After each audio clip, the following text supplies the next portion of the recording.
Assalamualaikum warahmatullahi wabarakatuh. Kami dari kelompok 6 Teknologi Pembuatan Kertas 2 TPKA beranggotakan saya sendiri Ripaldi Ilham, kemudian teman saya Jonathan Elnando Jaya Paulana, Trinia Gracia, dan Venus. Di sini kami akan menjelaskan tentang proses drying section, synthesizer, proses calendaring, dan proses winder. Untuk menambah wawasan kita, mari kita tonton video ini. Universitas Riau adalah salah satu universitas negeri yang didirikan pada tahun 1962. Universitas Riau memiliki berbagai fakultas dan jurusan yang terjamin kualitas dan fasilitasnya. Salah satunya adalah Fakultas Teknik, jurusan Teknik Kimia. Jurusan Teknik Kimia memiliki program studi D3 Teknologi Pulp dan Kertas, yang merupakan program studi baru yang ada di Universitas Riau. Program studi ini didirikan pada tahun 2018. Program studi ini didirikan berkat kerjasama antara Tanoto Foundation, PT Riau Andalan Pulp dan Paper, dan Universitas Riau. Program studi ini merupakan program studi pertama di Indonesia yang berada di bawah Kementerian Ristekdikti. Program studi ini juga memiliki proses kerja yang menjanjikan. Mengingat industri pulp dan kertas yang semakin meningkat, program studi pulp dan kertas adalah program studi vokasi atau diploma yang mempelajari tentang proses pembuatan pulp dari bubur kertas atau bahan setengah jadi menjadi hasil akhir berupa kertas, atau proses pembuatan keduanya secara terpisah baik dari segi keteknikan maupun dari segi aplikasi operasional. Program studi ini juga memiliki fasilitas yang sangat lengkap, yaitu terdiri dari 6 ruang kelas, 7 laboratorium penelitian, dan 2 ruang pertemuan yang dilengkapi dengan full AC, sehingga mahasiswa bisa melakukan pembelajaran dengan baik. Program studi ini juga menyediakan beasiswa bagi mahasiswa yang berprestasi. Di dalam proses pembuatan kertas, terdapat beberapa macam tahapan, dimulai dari pemanenan kayu di hutan industri, kemudian batang kayu dibawa menuju ke pabrik dan dipotong menjadi ukuran yang lebih kecil, yang biasa disebut dengan chip. Setelah itu, chip akan diolah menjadi pulp dan pada akhirnya akan menjadi kertas. Di dalam paper making section, terdapat beberapa pembagian, antara lain chemical preparation, stock preparation, forming section, press section, pre-drying, synthesizer, after drying, calendar, dan juga winder. Di dalam video ini, kami akan menjelaskan sedikit mengenai drying, synthesizer, calendar, dan juga winder. Dryer section. Dryer section mesin kertas seperti namanya mengeringkan kertas melalui serangkaian silinder yang dipanaskan dengan uap internal yang menguapkan kelembapan. Kalender digunakan untuk membuat permukaan kertas ekstra halus dan mengkilap. Dalam praktiknya, gulungan kalender biasa ditempatkan secara vertikal di dalam tumpukan. Dapat kita lihat fungsi dryer part, yaitu mengeluarkan air yang tidak dapat dihilangkan dengan vakum maupun pressing. Yang kedua, mengembangkan kekuatan kertas dengan meningkatkan ikatan serat melalui ikatan hidrogen. Karakteristik dryer part yang pertama, optimasi penguapan. Yang kedua, ada efisiensi penguapan air dengan jumlah peralatan tanpa mengabaikan kualitas sheet. Yang ketiga, memberikan keseragaman penguapan CD dan MD. Yang terakhir, meminimasi pemakaian energi target 250 kJ per kilogram air yang diuapkan. Pada paper mesin, pengeringan dilakukan dengan melewatkan web pada silinder yang dipanaskan dengan steam. Terdapat 40-70 layer silinder yang dikelompokkan menjadi 8-10 grup atau section. Tiap section digerakkan secara independen dan memiliki sebuah file atau pabrik di dalamnya untuk menemukan kertas ke cathode roll. Heat transfer. Persyaratan pertama dari dryer adalah kemampuan mentransfer panas secara efisien. Transfer panas ditentukan dengan efek kombinasi dari resistan atau hambatan. Kondensat. Kondensat adalah hambatan pertama yang terdapat dalam perpindahan panas. Ini ditentukan oleh ketebalan kondensat dan kecepatannya relatif terhadap silinder. Terdapat 3 regime kondensat. Yang pertama ada binding atau mengenang, kedua ada cascading, yang ketiga ada reaming dicapai pada kecepatan lebih dari 30 meter per menit. Dalam rezim reaming, kondensat ditahan pada permukaan pengering dengan gaya sentrifugal. Namun demikian, ada kecepatan relatif antara kondensat dan silinder seperti yang diberikan oleh persamaan. Ini disebut sloshing. Ini penting untuk mencapai perpindahan konveksi melalui kondensat. Dengan demikian, meningkatkan koefisien perpindahan panas dengan faktor 5 atau lebih melalui konduksi murni. Memang, kadang-kadang batang pemutus atau breaker bars dipasang di silinder pengering untuk menyebabkan kondensat untuk mengadopsi aliran turbulen. Dengan demikian, meningkatkan perpindahan panas. Transfer panas pada weld. Koefisien transfer panas untuk panas pada dry end hanya setengah hari dari koefisien pada wet end. Sehingga falling rate sebagian disebabkan oleh berkurangnya perpindahan panas karena kertas kering yang bersentuhan dengan gulungan adalah konduktor panas yang buruk. Ventilasi. Setelah master berfungsi dari web, kita perlu menghilangkan dari pocket yang terbentuk antara web dan pabrik. Salah satunya dengan pemompaan alami disebabkan oleh lapisan batas pabrik karena banyaknya udara serat kelembapan yang dihasilkan oleh dryer. Seluruh bagian pengering dari mesin kertas ditutup dengan tudung atau hood. Kipas besar menarik udara dengan syarat kelembapan ke economizers. Ini adalah penukaran panas kontak langsung ke air proses hangat. Uap kemudian dikeluarkan. Tipe dryer. Yang pertama ada single thread dryer atau pengering tingkat tunggal. Pengeringan tingkat tunggal ini adalah pengering yang lebih baru untuk mesin berkecepatan tinggi untuk memberi kemampuan pengerasian yang tinggi. Web dijalin di sekitar satu baris pengering dengan baris bawah silinder yang berfungsi hanya sebagai gulungan putar, namun hanya sisi kertas yang dipanaskan, dan oleh karena itu terdapat bagian dengan pengering di bagian bawah. Yang kedua ada Yankee dryer. Ini pada dasarnya satu silinder berpanas uap berdiameter besar atau 8 meter dengan tudung kecepatan tinggi. Semburan udara panas bertiup di permukaan kertas. Ini digunakan untuk mesin tisu karena bobotnya sangat ringan. Tisu mudah dikeringkan, tetapi perlu disupport terus-menerus. Yang terakhir ada flat atau air fluxion dryer. Biasanya digunakan pada pulp dryer. Web melewati sejumlah tingkatan di mana udara panas dihembuskan ke web. Suhu pengeringan lebih rendah dari yang digunakan untuk kertas. Hal ini menghambat penggelapan, pengetasan, dan pengeringan. Faktor-faktor ini penting ketika untuk memudahkan repulping. Di sini saya akan menjelaskan mengenai proses synthesizer. Pada alat tersebut, ini merupakan alat yang namanya synthesizer, yaitu alat yang digunakan untuk pengaplikasian bahan kimia surface sizing pada lembaran kertas. Untuk meningkatkan kualitas kertas yang diproduksi khususnya untuk memperbaiki sifat permukaan kertas, synthesizer merupakan alat yang digunakan untuk pengaplikasian bahan kimia surface sizing pada lembaran kertas. Synthesizer berfungsi untuk sizing dengan cara pelapisan tipis kedua permukaan kertas dengan bahan start yang dilewatkan oleh permukaan size press roll pada bagian atas dan bawah. Rotasi roll mesin yang terletak pada aplikator beam digunakan sebagai pengatur jumlah aplikasi pulp di atas permukaan kertas. Synthesizer terletak antara pre-dryer section dan after dryer section. Lembaran dari pre-dryer section bergerak melalui paper roll yang akan dijepit pada nib di antara top roll dan bottom roll. Tekanan antara dua roll tersebut diatur menggunakan top roll loading silinder. Bahan kimia size press diaplikasikan ke aplikator roll dengan menggunakan aplikator beam.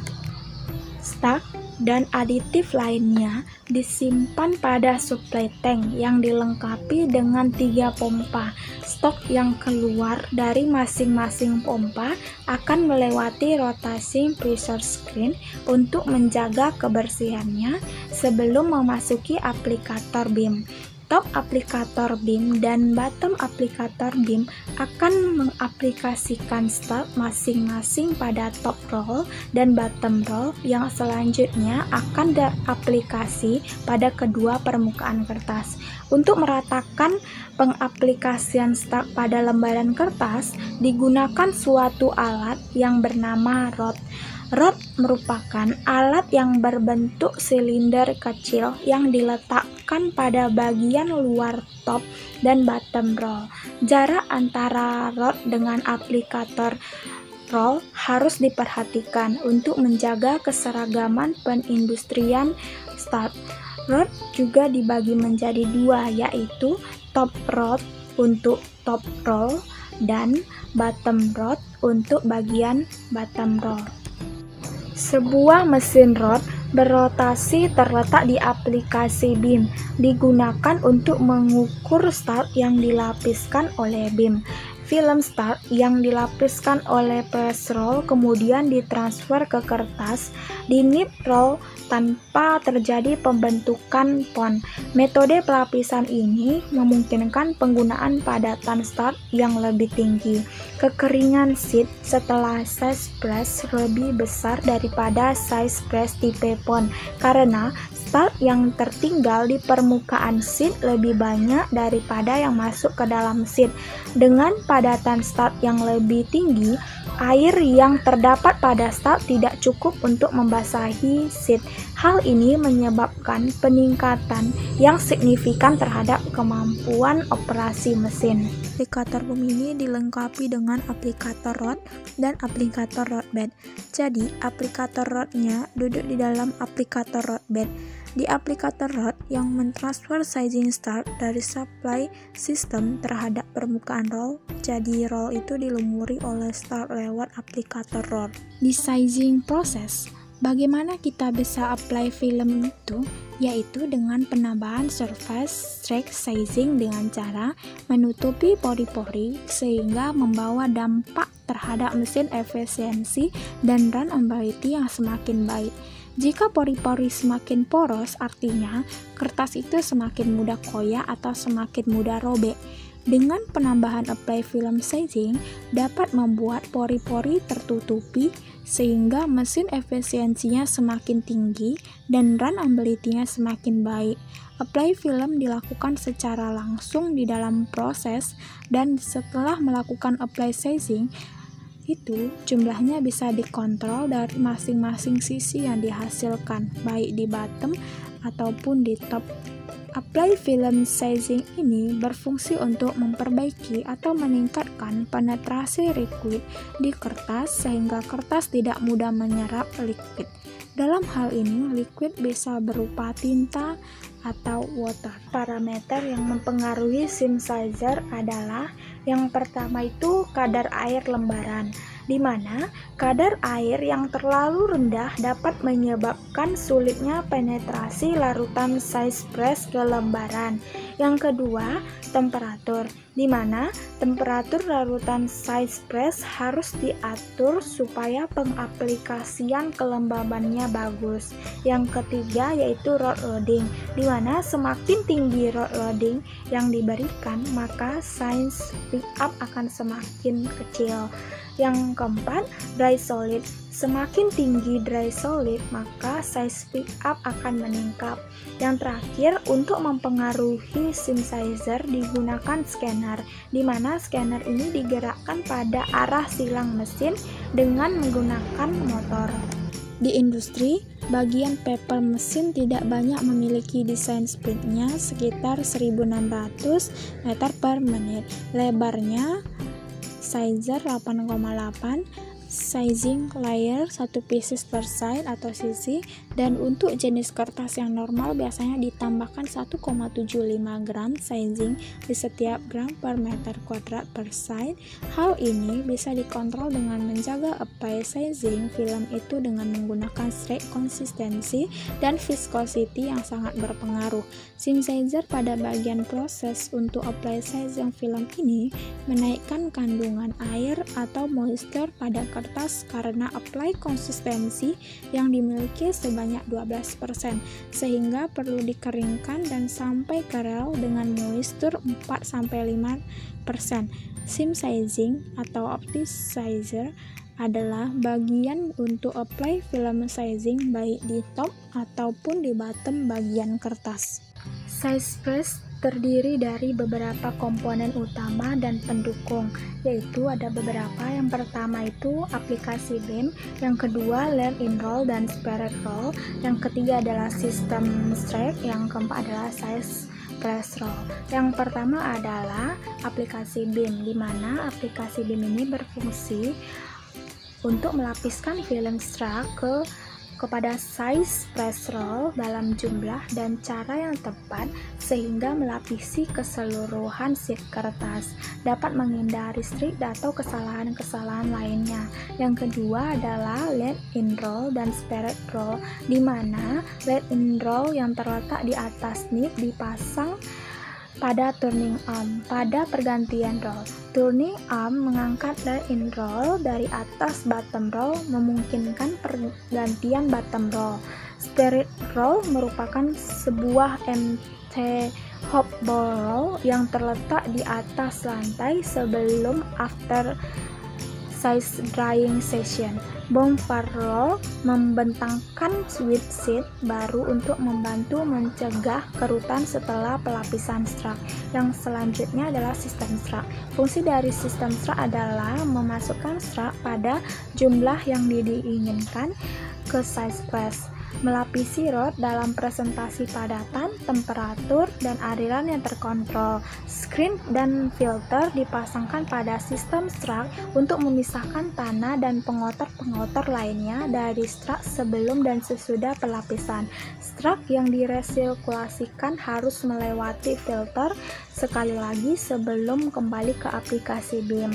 Yang terakhir adalah size press roll, di mana size press roll ini bertanggung jawab atas transfer strap dari permukaan roll ke sheet. Upper roll lebih keras dari bottom roll untuk mengontrol pelepasan sheet dari nib. Size press roll memiliki syarat tahan aus yang lebih tinggi daripada size press tipe pond. Pada size press, semakin tinggi tekanan nib, semakin sempurna transfer strap ke sheet. Roll sangat penting bagi operasi size press.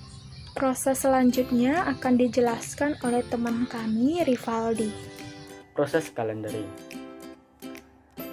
Nah, proses calendering ini merupakan salah satu proses pada pembuatan kertas, di mana proses ini bertujuan untuk menghaluskan dan mengompresi bahan, terutama pada kertas, selama produksi dengan melewati lembaran kontinu tunggal melalui beberapa pasang gulungan yang berpemanas. Adapun tujuan dari proses calendering yaitu yang pertama menghaluskan permukaan kertas, yang kedua meminimalkan variasi kaliper cross machine, dan yang ketiga yaitu mengatur ketebalan kertas. Berikut adalah bagian-bagian alat pada proses calendering, di mana yang pertama itu terdapat heating system, yaitu sistem pemanas pada proses calendering. Kemudian ada sim roll. Yang ketiga yaitu ada doktor.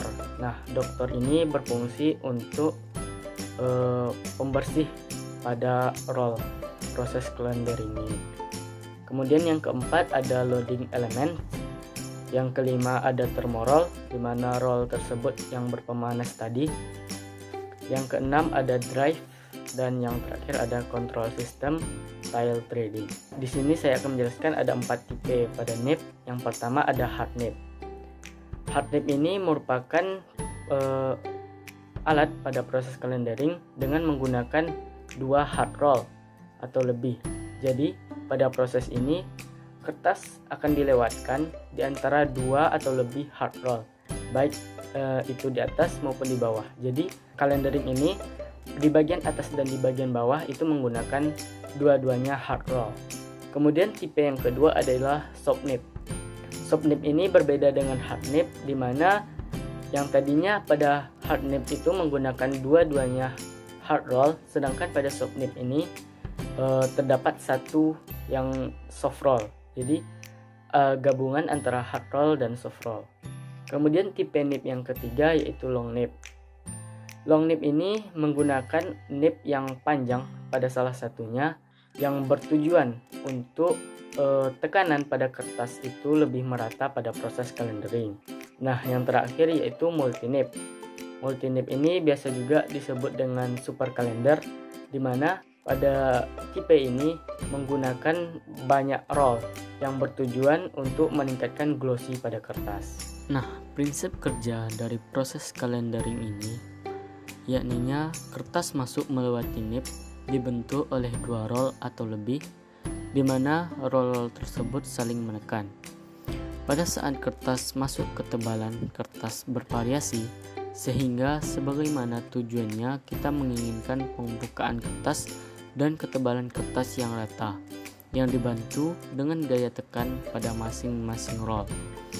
Tekanan dan pemanasan ini akan memberikan efek deformasi, yaitu perubahan bentuk atau ukuran dari sebuah objek karena penerapan gaya. Gaya yang kita gunakan adalah panas dan tekanan. Parameter yang dipengaruhi pada kertas pada proses calendering. Yang pertama itu ada komposisi kertas. Perubahan proportioning pada kertas akan mempengaruhi mudah atau tidaknya kertas dikompres. Semakin banyak NBKP atau serat panjang, maka semakin susah kertas untuk dikompres. Kemudian parameter yang kedua yaitu efek refining. Yang sama kita tahu bahwa refining adalah proses penggerusan atau menghaluskan secara mekanikal fiber atau serat. Jadi semakin tinggi loading refining, maka semakin mudah kertas dikompres karena fiber mengalami internal fibrilasi dan meningkatnya jumlah file. Sedangkan semakin banyak sirkulasi flow refining, maka semakin mudah pula kertas dikompres karena semakin banyak jumlah file. Kemudian parameter yang ketiga yaitu efek suhu kertas. Kertas dengan suhu yang tinggi, maka fiber akan lebih lunak dan tidak elastis, sehingga kertas lebih memberikan efek terhadap proses calendering. Itu sebabnya semakin jauh kertas dari mesin kalender, maka semakin tinggi tekanan yang dibutuhkan untuk menambah kualiti yang sama, karena temperatur kertas menurun. Yang keempat yaitu kotoran pada kertas. Kotoran ini akan mengalami efek dari kalender dan membuat tampak di kertas kalender tidak dapat meningkatkan kualitas kertas bila ada kotoran kertas. Kemudian yang kelima yaitu moisture. Moisture adalah kandungan air pada kertas. Moisture sangat penting sekali dalam proses calendering. Apabila kertas sangat kering, maka sifat kertas akan elastis sehingga sulit untuk dikalendering. Kemudian parameter yang terakhir yaitu sizing. Pelapisan kertas dengan senyawa plastik agar pelapisan kertas menarik, jumlah dan penyebaran survei tinggi, permukaan kertas akan memberikan efek yang besar terhadap calendering. Respon surface sizing terhadap proses calendering kadang lebih besar daripada respon fiber. Beberapa variabel mesin yang mempengaruhi pada proses calendering. Yang pertama yaitu roll hardness atau kekuatan pada roll. Pada hard nib, di mana material roll adalah besi, menghasilkan fitness kertas yang lebih seragam, di mana tekanan kalender roll pada bagian kertas yang lebih tebal akan tertekan lebih tinggi daripada bagian yang lebih tipis, karena tekanan terkonsentrasi di tempat yang lebih tebal. Akibatnya, variasi basis weight yang tidak merata menjadi variasi density, kelihatannya seperti burik atau bercak pada kertas. Selanjutnya, pada soft roll di mana material yang digunakan adalah rubber. Pada soft nib, soft roll ini mendistribusikan tekanan di nib lebih rata pada daerah yang tebal dan tipis pada kertas. Distribusi tekanan yang lebih rata ini akan menghasilkan density yang lebih rata juga daripada caliper. Kemudian variabel yang kedua yaitu ada nib loading. Variabel yang ketiga yaitu temperatur pada kertas. Meningkatnya suhu roll akan meningkatkan kehalusan pada kertas dan sedikit kerusakan jika dibandingkan dengan meningkatnya tekanan pada nib. Roll yang dipanaskan menyebabkan fiber di permukaan kertas akan lebih bersifat plastik, sehingga fiber mudah dikompres dan bertahan sehingga smoothness akan naik. Kemudian variabel yang keempat yaitu kondisi permukaan roll. Variabel yang tidak diinginkan pada kalender ketika terjadi replika permukaan yang cacat kertas. Beberapa replika tersebut sangat kecil yang perlu dianalisa dengan mikroskop. Cacat yang sekecil inilah dapat mempengaruhi daya cetak pada kertas, sedangkan cacat yang besar akan sangat mempengaruhi pengaruh atau pergantian oli pada mesin tersebut. Selanjutnya terdapat tahapan Winder. Tahapan Winder merupakan bagian dari reeling and finishing. Yang pertama pada bagian reeling. Reeling merupakan tahapan proses setelah calendering, di mana lembaran kertas akan secara otomatis ke spool untuk dilakukan proses penggulungan.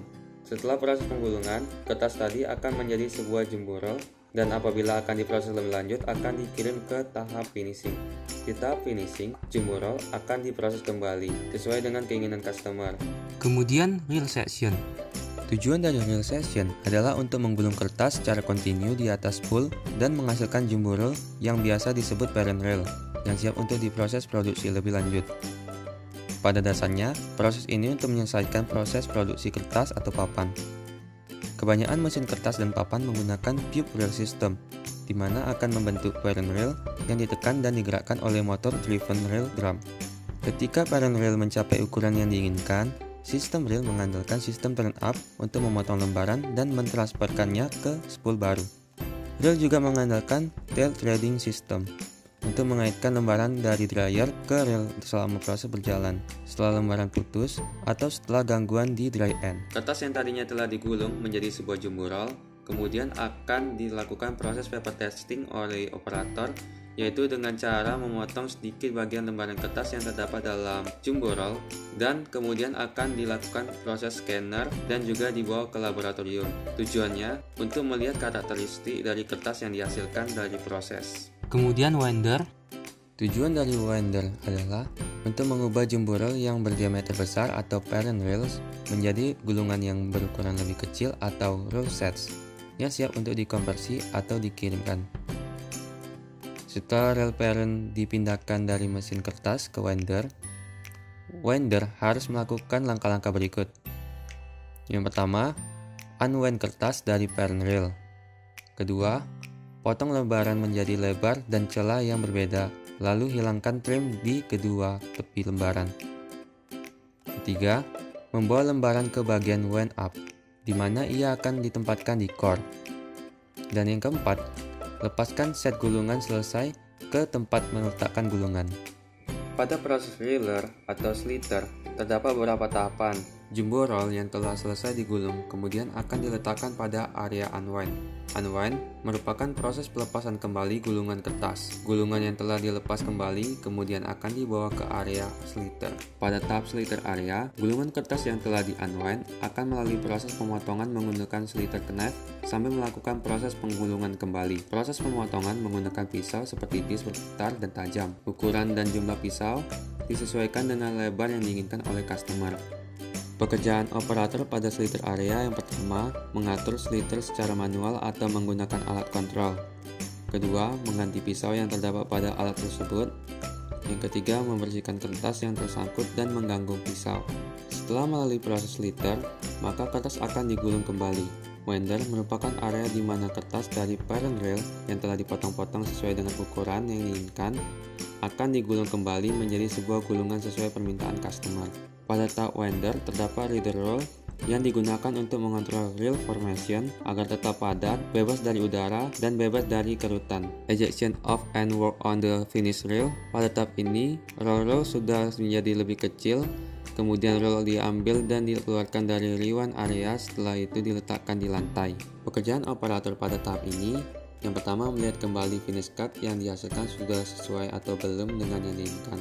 Yang kedua, custom rows yang sudah selesai dibuat kemudian akan ditandai. Yang ketiga, melepaskan row dari winder. Yang keempat, kemudian menurunkan row ke lantai. Row handling. Setelah selesai melewati tahapan winder, di bagian ini, roll akan dipindahkan menjauhi winder. Biasa dipindahkan ke finishing area atau bisa juga di packaging sesuai dengan permintaan customer. Kualitas roll yang baik harus memenuhi standar berikut. Yang ke-1, lapisan gulungan pertama. Pada bagian ini, gulungan harus rata dan tidak terdapat gumpalan hingga tidak ada udara yang dapat masuk pada bagian tersebut. 2, lapisan gulungan bawah. Pada bagian ini, harus ketat dan tidak longgar. Jika longgar, dapat mengakibatkan terjadinya kerutan pada kertas. Ketiga, lapisan gulungan tengah. Pada lapisan ini, kertas akan semakin longgar karena jika terlalu ketat dapat mengakibatkan kertas menjadi mudah putus. 4. Lapisan permukaan. Pada lapisan ini, gulungan kertas akan dibuat ketat kembali. Berakhirnya dari video kami tadi, berakhir pula presentasi yang kami sampaikan. Lebih dan kurang kami mohon maaf. Assalamualaikum warahmatullahi wabarakatuh.